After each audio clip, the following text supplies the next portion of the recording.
안녕하세요. 저는 SBS 법조팀의 임찬종 기자입니다. 얼마 전에 대장동 개발 의혹과 관련해서 수사를 받던 분 중 한 분이 스스로 목숨을 끊는 충격적인 일이 있었는데요. 대장동 사업 당시에 성남도시개발공사에서 본부장으로 일했던 유한기 씨입니다. 12월 10일 새벽에 경기도 고양시의 한 아파트 화단에서 숨진 채 발견됐습니다. 부검 결과 추락사로 밝혀졌고요. 유서도 남겼다고 합니다. 저도 상당히 오랫동안 법조 그리고 검찰을 취재하면서 큰 수사 때마다 스스로 목숨을 끊는 분들을 많이 봤습니다. 하지만 아무리 여러 번 봐도 그때마다 늘 충격적이더라고요. 고인의 명복을 빕니다.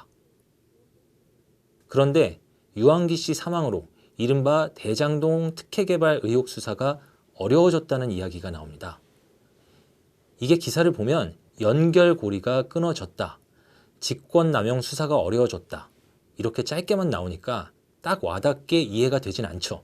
그래서 유한기 씨의 죽음으로 사라진 것이 무엇인지 자세히 설명을 해드리겠습니다. 일단 대장동 사업 윗선 개입 의혹이라는 건 2015년 당시 성남시, 더 구체적으로 말하면 당시 성남시장이었던 이재명 후보가 대장동 사업과 관련해 화천대유라는 회사에 특혜를 주는 일에 개입했는가라는 의혹입니다. 현재 검찰은 이재명 후보의 아랫선, 당시 성남시 산하에서 대장동 개발 사업을 담당했던 성남도시개발공사의 실질적 1인자였던 유동규 씨까지 개입했다고 보고 유 씨까지 구속해서 재판에 넘긴 상태죠.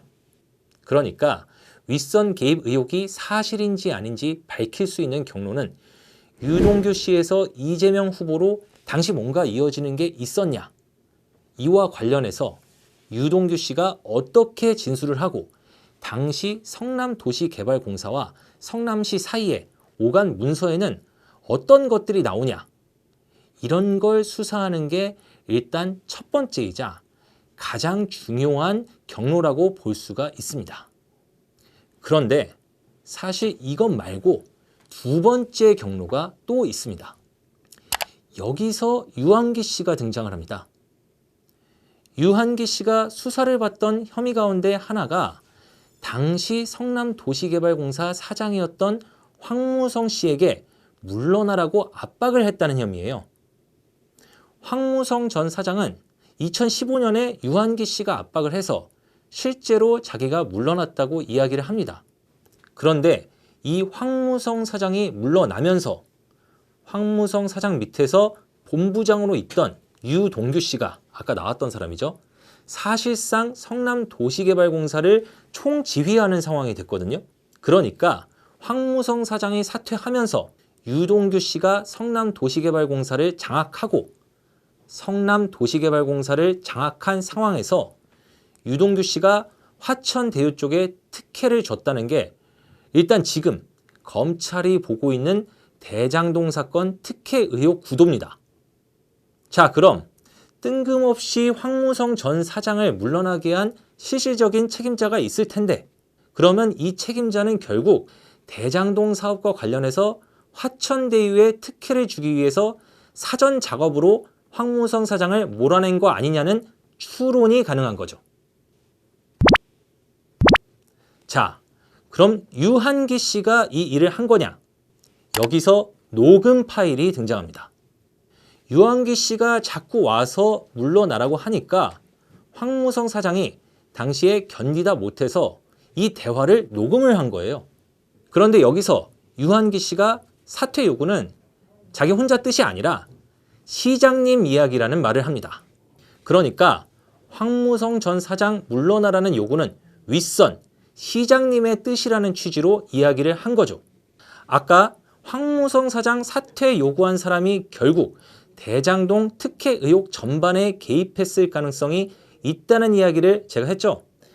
그래서 이 황무성 사장 사퇴에 윗선이 개입했다는 의혹, 유한기 씨가 등장하는 이 의혹이 대장동 사업 윗선 개입 의혹을 밝히는 또 하나의 경로, 또 하나의 열쇠가 될 수도 있었던 겁니다. 물론 이 녹음 파일이 공개된 이후에 이재명 후보 측은 황무성 사장에게 사퇴 종용을 한 적이 전혀 없다고 해명을 했어요. 근데 이러면 유한기 씨 입장에서는 개인적으로 더 어려운 처지가 될 수가 있어요. 일단 유한기 씨가 찾아가서 압박을 해서 시장님 뜻이라는 취지의 이야기를 해서 황무성 사장이 사퇴를 한 사실은 있잖아요. 근데 만약에 이재명 당시 성남시장이 그런 말을 한 적이 없는데 유한기 씨가 그런 이야기를 꾸며내서 한 것이 되면 유한기 씨 혼자 강요 혐의로 형사처벌을 받게 될 수가 있습니다.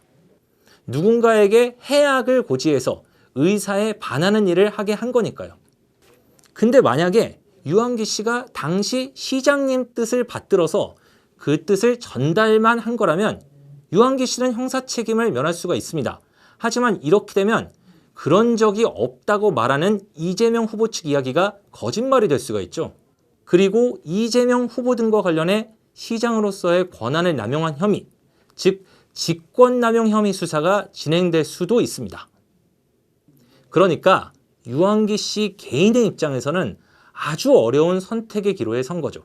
여기에 검찰은 이와는 별도로 유한기 씨가 화천대유 측 인사로부터 로비 명목으로 2억 원을 받았다는 혐의로 유한기 씨에 대해 구속영장까지 청구한 상황이었습니다. 유한기 씨는 또 이 혐의를 전면 부인하고 있던 상황이었고요. 이런 상황에서 심리적 압박을 느낀 유한기 씨가 스스로 목숨을 끊은 것으로 현재는 보입니다.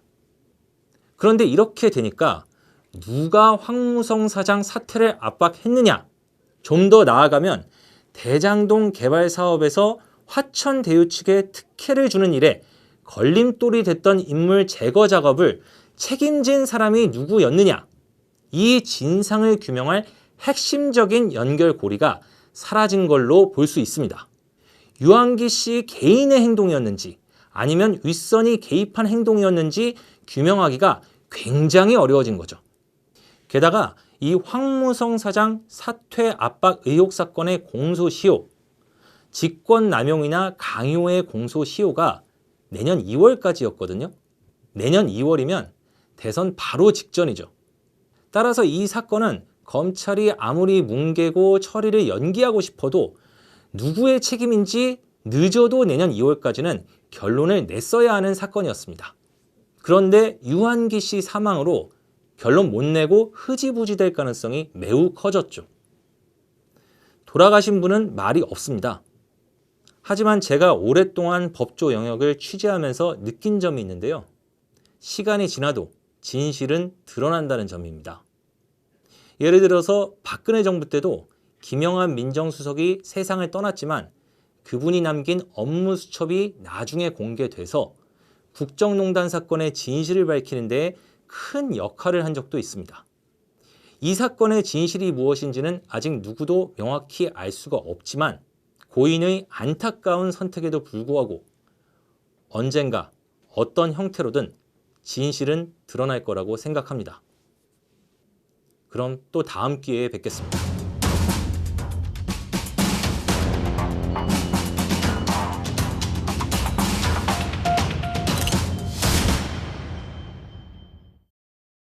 네, 안녕하십니까. 김현우입니다. 더 많은 뉴스와 라이브 이벤트를 보고 싶으시면 화면 오른쪽을 눌러서 구독해 보시길 바라겠습니다. 또 저희 SBS 앱을 다운로드 하시면 속보 알림도 받아보실 수 있습니다. 항상 저희 SBS 뉴스를 시청해 주셔서 대단히 고맙습니다.